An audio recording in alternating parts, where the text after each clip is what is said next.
He will keep his not going to be long, but I think I'll start the introduction now as people wander up because they can miss what I say, but that way Bob will be ready to go when everyone gets up here. It's a pleasure to be here, and certainly a pleasure to introduce Bob. And I want to add my own thanks and congratulations to the organizers. I think now we all know this meeting is going very, very well, and it's a pleasure to be part of it. Yes, indeed. I think we would all agree that William James has been blessed by the quality of his biographers. The biographers themselves, including Linda Simon, who's been at this meeting, and today's speaker, would no doubt hasten to say that they are the ones who have been blessed by the subject of their investigations, and that is no doubt true. But still, few scholars and writers have been as fortunate as James in the individuals who have been attracted to their lives and work. Since this is so, one might wonder, why yet another biography of James? Bob Richardson must have been asked this question many times and probably pondered it as he worked for years on William James in the maelstrom of American modernism. The indisputable fact, though, is that Bob's wonderful intellectual biography has added much, not just to our knowledge, but to our understanding and appreciation of James, even after so many other very fine biographies. This says a great deal, of course, about the inexhaustible riches of James's life and thought, but also about the distinctive sensibility that Bob brought to and derived from his immersion in the details and significance of James's remarkable experiences, his diverse reading, his incessant discussions, and voluminous correspondence with other notable scholars and historical figures, and of course the still open implications of his work. James famously said that the most important thing about a person is the vision that orients his or her life. And he added that a person or a person's works, to understand a person or a person's works, requires an intimate familiarity with that vision. One obstacle that stands in the way of such familiarity, James knew, is the inveterate blindness to which each of us is prone, especially when we confront someone whose background, context, education, and experience are different from our own.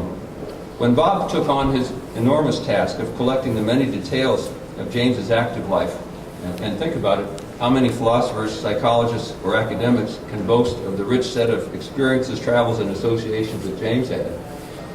When Bob took this on, not to mention when he took on his extraordinary commitment to read all that James had read in literature, philosophy, physiology, medicine, psychiatry, religion, biography, social thought, and so much else, in multiple languages, no less. And when he proceeded then to connect all that he had learned about these biographical details, the reading, conversations, the letters, etc., you have to say that this was a formidable challenge, as it is for any biographer, but one has to say that Bob did have a head start. For he'd already mastered a great deal of relevant information in the course of researching, thinking through, and writing up his earlier prize-winning biographies of Henry David Thoreau and Ralph Waldo Emerson, and the latter individual, of course, in particular being extremely important for James's life and work. Still, there was a great deal of additional work to do, and Bob spent years doing it, but the result, I think we would all agree, is quite extraordinary. And to know that we didn't have to learn that his book won the Bancroft Prize, or that it was listed multiple times in the best books of 2006. All we had to do was read the book, read even a passage that recounted something that we already knew. And yet Bob's, the singular clarity, grace, and elegance of Bob's writing, and the just so way that he pitches his comments, often highlighted, for me, I think for you too, aspects or implications that we had missed, or forgotten, or failed to put into proper focus. And of course, the greatest rewards of reading Bob's book are those not infrequent points at which we learn something new, some new connection. And so I think it's quite clear that Bob has really made a wonderful contribution, particularly in capturing the distinctive vision, the remarkable spirit, and the central thrust of James's life and work. Now, Bob's achievements extend beyond this work. You may not know that he's written on film, mythography, poetry, and even Thomas Jefferson. And all of these accomplishments certainly show his extraordinary ability and hard work and intelligence. I have reason to know his remarkable note-keeping. He shared with me some of his notes, note-keeping facilities and strategies, and of course his wonderful ability in language. Just very quickly, Bob grew up in Medford and Concord and earned his Phi Beta Kappa status and graduated magna cum laude from Harvard College in English. And not long afterwards, he got his PhD in English and American Literature from Harvard, where he studied, as he had as an undergraduate, with W. Jackson Bate, the notable biographer of John Keats and Samuel Johnson. Bob credits Bate with both general and specific inspiration. He inspired him, he said, to be an intellectual biographer, but he was also the first to suggest an intellectual biography of James. And Bob told me this morning, I never knew this, he actually tried to start James decades ago and realized he wasn't up to it because of what it takes to do James. Without really planning it, he did the right thing. He did his work on Thoreau and Emerson and then gave it another go. So, but he credits Bate with the earlier inspiration, says he's always been attracted to James. After receiving his PhD, Bob went on to teach at Denver, Harvard, Yale, Colorado, City University of New York, Sichuan University, Wesleyan, and UNC Chapel Hill. Along the way, in addition to all the time, energy, attention that he devoted to teaching and scholarship, he has lived a full and, I trust, very rewarding life. A few glimpses into his larger life are provided by the fact that Bob is an accomplished sailor, that he enjoys physical challenges like climbing a mountain in China just months after he had heart valve surgery. And as some of you know, he's married to Annie Dillard, another wonderful and accomplished writer. Like James himself, Bob no doubt wanted to leave it at Nick, and the nice thing is I think we can clearly say that he has. So he has blazed a trail, certainly, a trail which we all thought probably was laid out pretty well, and yet I think his biography has added a great deal to our appreciation of James. So with this somewhat long, but I hope well-deserved, Bob deserves a longer introduction, but enough. I'm happy to introduce him. He's going to speak on Will You or Won't You Have It So, James on the Will. And with much thanks, I welcome Bob.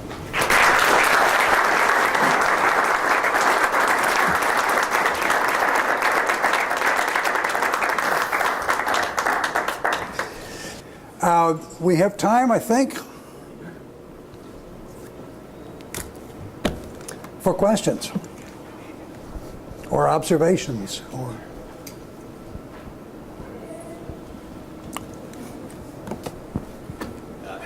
any comments about why the whole emphasis on will seemed to sort of disappear from the field of psychology for so many years? A British historian named Hugh Trevor Roper did a piece in Encounter in the 60s in which he talked then, in the mid-1960s, about the 40-year sleep of behaviorism. And I think there's something to that. The stuff that Skinner did so much for, the notion of behaviorism just overtook psychology. But I think the fact, since the 60s, and since Trevor Roper said that, it's been coming back in. As much as I admire your new collection of writings by James, I should remember the answer to this question, but I wonder if you would tell us a little about how you decided what to include on this enormous issue of will when you were trying to decide on the selections to place in that volume. He's talking about a little anthology of James's writings that is supposed to be coming out this month. And I reread the 90-page chapter on will and then the 40-page chapter on the will. And looking at mere space, I decided to take the third version because it was the shortest, and by then he'd at least had a chance to decide what was central and what was not. So I did that, but managed to include the chapter on the perception of reality or the psychology of belief so that the footnote that has the nice stuff in it is in there too. But thanks. Gene. Yes, in my opinion, the debate between free will and determinism is a hackneyed piece of propaganda that basically has been formulated by the positivistic reductionists in the history of psychology who had to debunk James's psychology in the 1890s to get money to found their laboratories. And they've kept us in diapers for 100 years. And James basically was the key voice against the type of reductionistic psychology that they represented.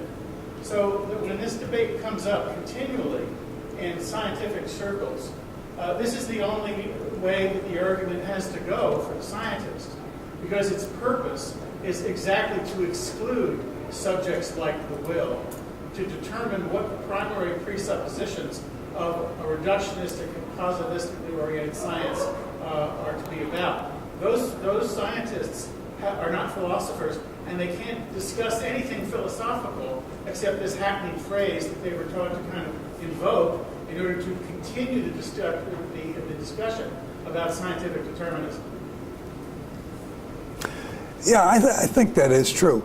If we are free, or if we can even live as if we were free, it puts quite a bit of burden on what one is doing, because you are responsible then for what you do or don't do on that.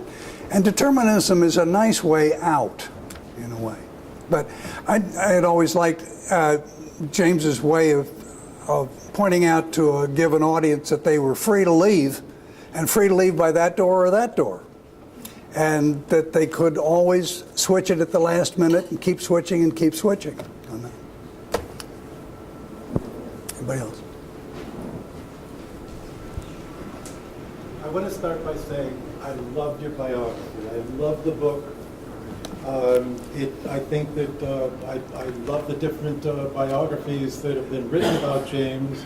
You know, but yours was fuller and I'll repeat it. Oh, you want me to stand up? Anyway, I want to start off on a positive note, because James would start off on a positive note. But I also want to say, I think, you know, that there's an important lesson that could be brought out by your introduction, saying you start off with psychology, then you go to biology, then you know that's based on chemistry, which is based on physics, but then you wind up with mathematics. Mathematics is God's gift to Platonists. And Platonists are people who believe that the mind is supreme in all of this. The beautiful thing about the talks to teachers is at the very end, okay, he has been giving these lectures during the 90s to groups of teachers all over the country, and some of them finally said, we have a big question. Are you a damn materialist? Because you keep talking about the organism. And at the end, in that wonderful last chapter, he said, I want to be clear. He says, I want to be practical in these talks, but I want to leave no question about it. I am not a materialist. When he gave his pragmatism lectures, he said materialists, he different definitions. He included naturalists. Anybody that says that the higher comes out of the lower, he says, I'm going to call that a materialist. And I think they're shallow thinkers. My view is, at the end, he says, in no way do I think that consciousness and the mind come from the brain. He says, maybe they're parallel, but in no way. So he really, in my view, to finish the sentence, in my view, he's an idealist. That's what phenomenalism is. There is literally no physical world the way we commonsensically think of it, as made out of atoms and molecules and so forth. I've already told you, I have a problem because at the beginning of your book, early in your book, you say the mind is the functioning of the brain. For me, you've got it upside down. I think in the end, the big question is to understand the human mind, and that's why I love William James. I don't think anybody ever understood the mind, even today, the way that James did. So I hope, I don't know, do you find this offensive that I disagree about something really fundamental? I think it's very fundamental, and I'd like your response, okay? Because I told you I disagree with you, and I want to make it in a congenial kind of discussion. I don't know. Very congenial. I was going to say that the Platonists are actually meeting in a different room. They're not there this morning.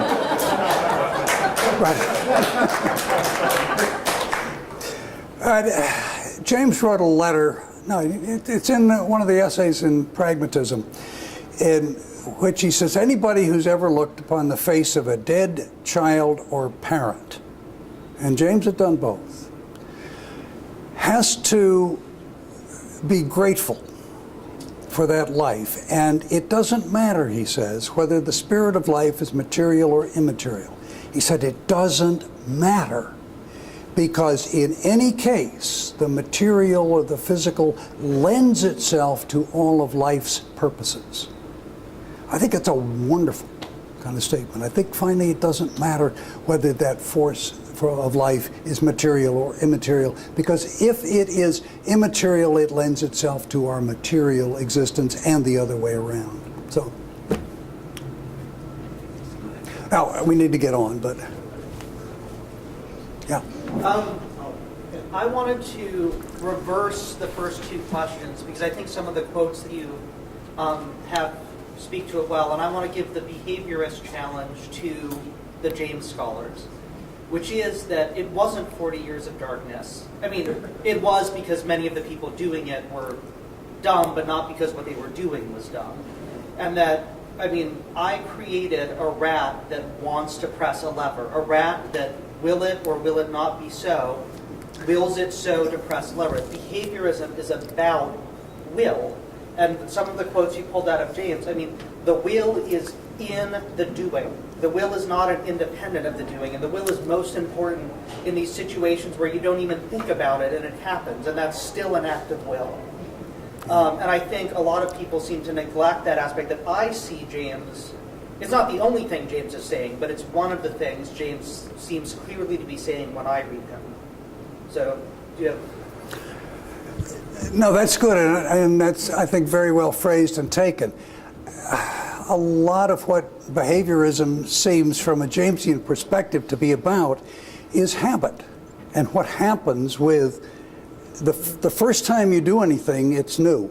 The second and every other time, it's habit after the first time. And habit is the flywheel of society, as he famously says, and it can be got to do astonishing things on that.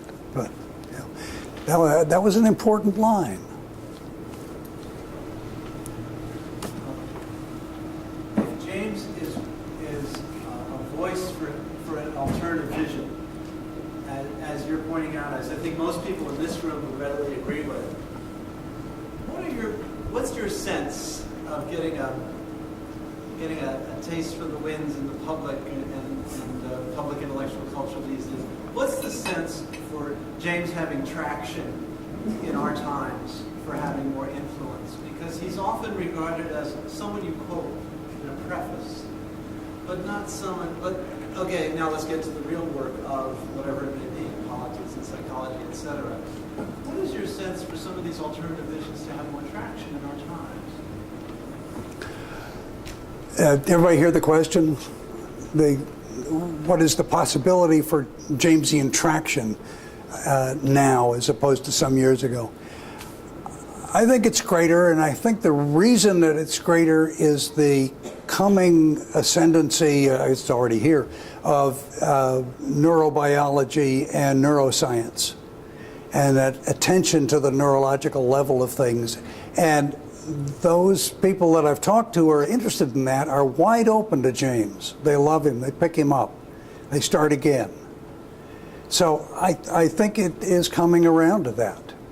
And that's why I kind of awkwardly tried to get into that in the beginning, that this attention to the physiological, cellular, what Eric Kandel is doing at Columbia and that stuff, working on a motor level and on individual synapses and watching it happen. That's what James wanted done, and that's what he wanted things based on. So I think his vision has lasted. It certainly outlasted that of Freud at this point. Just a brief comment. But Freud has a school. James doesn't seem to have as much of a sort of school following, but you're making important points about still gaining degrees of traction. Yeah, and he may never have a school because he attracts people who don't want to belong to a school. Anyway, If James gets to school, it's all over. that's right. Yeah. So, just a few minutes, heads up. Yeah. Labels are a disaster for James, for reading James, idealism, materialism, if you go through the whole corpus as I have, you can find a passage that will sustain whatever position you want. In a note, unnatural. I, being a doer, Harry excised that, but that's what he said. In the correspondence, of course I'm a realist, parentheses, except for radical empiricism, close parentheses. Okay? There are hundreds of them. So there's no way to get that whole. And the next thing, and the last thing is this. James is an originating thinker. He is not in the canon, either psychology or philosophy. He's not in the canon. Consequently, you see, he's, as he likes to say, let's thicken the discussion. He has thickened the discussion. And people who write commentaries on it are thinning it. So what you have here is an enormous resource for reconstituting my understanding of what it is to be in the world. But it's not a series of programmatic proposition contentions, though they are sprinkled throughout, of course. Right, Chuck? But that is not what he is about. So you give James to someone very much as you would give a piece of the wisdom literature. It's not a dialogue with the metaphysics of Aristotle. What are the ante sense of Aquinas on? It's a whole different kind of thing. And so, consequently, my experience is that there are persons like young Linda Simon, who was my student in the 60s and so on, who suddenly get introduced to James and things change. I mean, that James becomes some kind of a presence in their life. Now, once we start, picking this apart and putting it in the canonical, philosophical, psychological terminology, then we dilute it. Thank you. I think John McDermott gets the last word. Thank you, and thank you all for coming.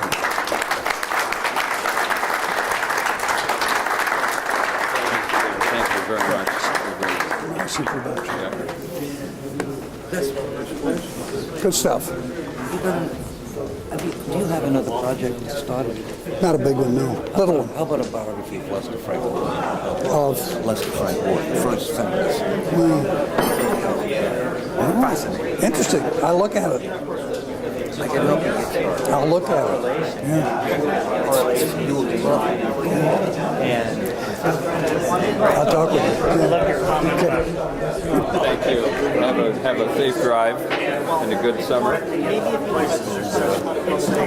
Very good. Well, thank you. That was nicely done. Introduction was very sweet. Well, I was rushing it. I had more to say, but I was glad when you said Well, we want that to you get them weren't going. going to take long. That was very. In fact, he had told me we could even go till 5 after. So that's nice. People I have didn't want to, long. Yeah. So it was fine. And you were right. It was a nice point to stop at. Yeah. Good.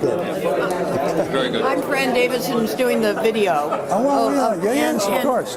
And I just wanted to thank you. Your book was. Oh, good. I didn't want to say my Bible, but it was. I'm so. I owe you a letter. I should have. Oh, no. Thank you for sending me those DVDs. Oh, okay. They're terrific. Well, thank you, and we will send you the James one, of course. Okay, lovely. Could I trouble you? I've hauled this from North Carolina, and this is mine, and I put in there to Brian.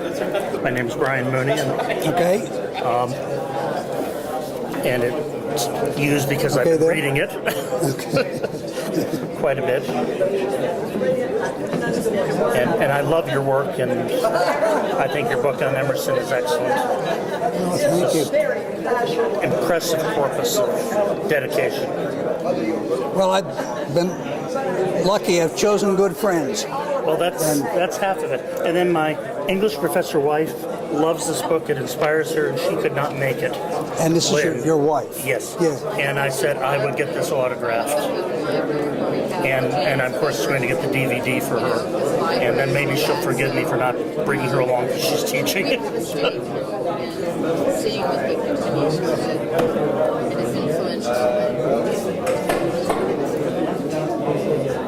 But you really illuminated a lot of things. She loves her Emerson book also. It's changed her teaching of English. Wow. Thank you. So, well, thank you, sir. A pleasure to meet Thanks. you. Where are you from in North Carolina? Johnson Wales University. We just opened a new campus there. Yeah. So, and I Interesting. whether I teach the sciences, but my students, whatever course it is, they always read some James.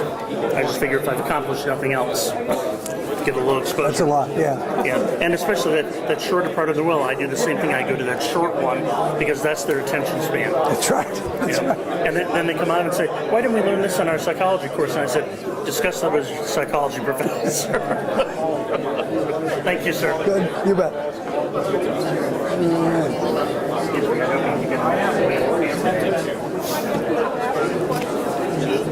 David Leary. Compliments. It was really interesting. Wonderful talk. Whatever you say to people, say hello. Paul. Until then. Introduce myself. I'm Phil Oliver, and love your book. Used it in 2 intro classes this past year. It worked very well. Which book? The bio of James. Wow. Oh, good. So thank you. And by the way, thank you for the answer you gave to the questioner using the quote about materialism and looking on that dead child as a parent. One of my favorite quotes of all of James. Yeah, that's a wonderful. That's the answer. Isn't that the answer? I have written that to so many people now who've lost somebody. And it really, I mean, most words of comfort or consolation of this thing don't work. That works. That just goes. Absolutely. It works. Yeah. You can feel it drop into the It well. doesn't fucking matter Yeah. whether it's material or immaterial. I lost both of my parents 2 years ago, and that quote was real. It really gets you. Yeah. And there's another letter that he wrote that's not in the public domain yet, Yeah. that a woman found in a family. Sent me a copy, but I can't use it until she puts out her book. But it's the occasion of a member of the family being committed to McLean's. And it's about what you say to somebody in a family where somebody has mentally collapsed. And it's also a very moving. Yeah, this goes right deep to the well. Yeah. Yeah, no, the therapeutic is right on the edge of all his stuff. You've got to be all the able to time. use these ideas. Exactly. Yeah. That's why setting this thing up the way you did was inspired. Yeah, well, thanks. And I think also in your response to my question, too, is the same kind of thing. What kind of traction can we get from this thinker? Oh, he's interesting and he's wonderful. He's also useful. He is now. He has ideas that work, that have legs, so to speak, to use our current terms. I just have to say, everything I've read lately, I find James constantly invoked. Yeah. Right now I'm reading it's that book about immortality and Aubrey de Grey and the people, the immortals. Oh, yeah. Right. Long for this world. Anyway, Not yet, James right, comes Not into Long that for this story. world, yeah. He's hiding James. Yeah. Just everything like that I read, I find. Yeah. I think he's got some traction. Yeah. I wouldn't despair of it. But I think you put your finger on the challenge of getting traction or any uses of James is that, and it ties in with what McDermott said too, which is that he has so many pieces. And it's so easy to pull out a part of it and run with that and say, I got him. Right. Whereas that quotation, it doesn't matter. It's true, he did say that, but he also... It's the integration that is the whole James. But it's so easy to take a piece and just say, okay, I got James, and that supports my team. What is the center of his vision? Well, it keeps kind of moving. Right, and that's part of the point, is the center doesn't matter. Because life is moving. Yeah. Well, anyway, well done. It was great. Well, thank you. Thanks for asking. Yeah, you bet. Yeah, this was terrific. Thanks. So what, we're going to have Metaphysical Club North now, right? You got Metaphysical Club South, we got Metaphysical Club North. That's great. All right. Well, it was terrific.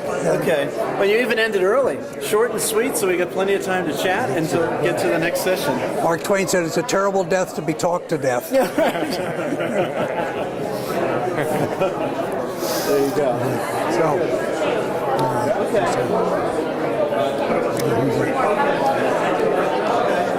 Got a session chair, I better get yep, you better. You better. Sounds good. Can I give you your stuff back?